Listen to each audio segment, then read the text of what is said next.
విశాఖలో ఉద్యోగాల పేరిట నిరుద్యోగులను మోసం చేస్తున్నారు ఏజెంట్లు. దుబాయ్లో ఉద్యోగాల పేరిట మోసపోయామని విశాఖ సిపిని సంప్రదించారు బాధితులు. మోసపోయిన 5 యువకులను విశాఖకు రప్పించారు పోలీసులు. సౌదీ అరేబియాలో మరికొంతమంది బాధితులు ఉన్నారని తెలిపారు విశాఖ సిపి శంకర్ప్రతాప్ బాగ్చి. దీనిపై మరింత సమాచారం మా ప్రతినిధి నరేష్ అందిస్తారు. విశాఖకు చెందిన కొంతమంది యువకులను ఇక్కడి నుంచి కొంతమంది ఏజెంట్లు విదేశాలలో ఉద్యోగుల పేరిట మోసం చేశారు. ఈ తరుణంలోనే విశాఖ సిపి శంకర్ప్రతాప్ బాగ్చిని బాధితులు సెల్ ఫోన్ ద్వారా సంప్రదించి అక్కడి నుంచి విశాఖపట్నం రావడానికి విశాఖ సిపి శంకర్ప్రతాప్ బాగ్చి కృషి చేశారు. ఈ తరుణంలో ప్రస్తుతం పాటు విశాఖ సిపి ఉన్నారు. సార్, పూర్తిగా కూడా ఈ విధంగా విదేశాల్లో ఉద్యోగుల పేరిట మోసం చేసే యువతకు సంబంధించి మీరేం చెప్పబోతున్నారు? ఈ యువకులు ఏ విధంగా మోసపోయారు, మిమ్మల్ని ఏ విధంగా సంప్రదించారు? ఇప్పుడు ఈరోజు 5 యువత మేము రిటర్న్ తీసుకొచ్చాము వైజాగ్కి. వాళ్ళు 2-3 months బ్యాక్ షార్జాకి వెళ్ళారండి. ఇక్కడ ట్రైనింగ్ ఇవ్వడం జరిగింది. తర్వాత షార్జాలో ఉద్యోగం ఇప్పిస్తామని వాళ్ళను తీసుకెళ్లడం జరిగింది. కానీ అక్కడికి తీసుకెళ్ళిన తర్వాత వాళ్ళకు ఎటువంటి ప్రామిస్ చేయడం జరిగింది, అటువంటి ఉద్యోగం ఇవ్వలేదు. వాళ్ళకు వెల్డర్ ఉద్యోగం ఇస్తామని చెప్పి అక్కడ హెల్పర్ ఉద్యోగం ఇస్తే వాళ్ళు నిరాకరించారు.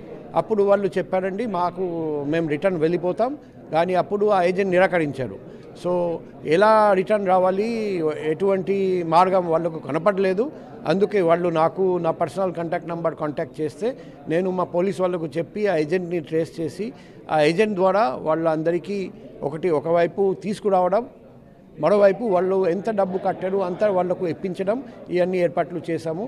ఈ షార్జా కాకుండా సౌదీ అరేబియా నుండి, కువైత్ నుండి, కంబోడియా నుండి చాలామంది నాకు కాల్ చేశారు. కొందరిని ఆల్రెడీ నేను రిటర్న్ తీసుకొచ్చాము. ఇంకా సౌదీ అరేబియా నుండి కొందరిని త్వరలో తీసుకురాబోతున్నాం. కంబోడియాకి కొందరు, ఒడిశా నుండి కొందరు వెళ్ళారండి.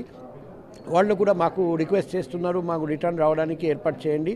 అది కూడా మేము ఏర్పాటు చేస్తున్నాం. సో మా పర్సనల్ కాంటాక్ట్ నెంబర్ అందరికీ తెలుసు. ఒకవేళ మీరు వైజాగ్ నుండి ఉంటే, విదేశాల్లో ఏదైనా ఇబ్బంది ఉంటే మాకు నేరుగా సంప్రదించండి.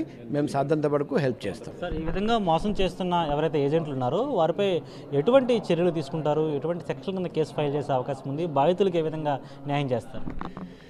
ఇప్పుడు ఇమిగ్రేషన్ ఏజెన్సీస్ చాలా ఉన్నాయి. మన వైజాగ్లో ఉన్నాయి, వేరే జిల్లాలో ఉన్నాయి, వేరే రాష్ట్రంలో ఉన్నాయి.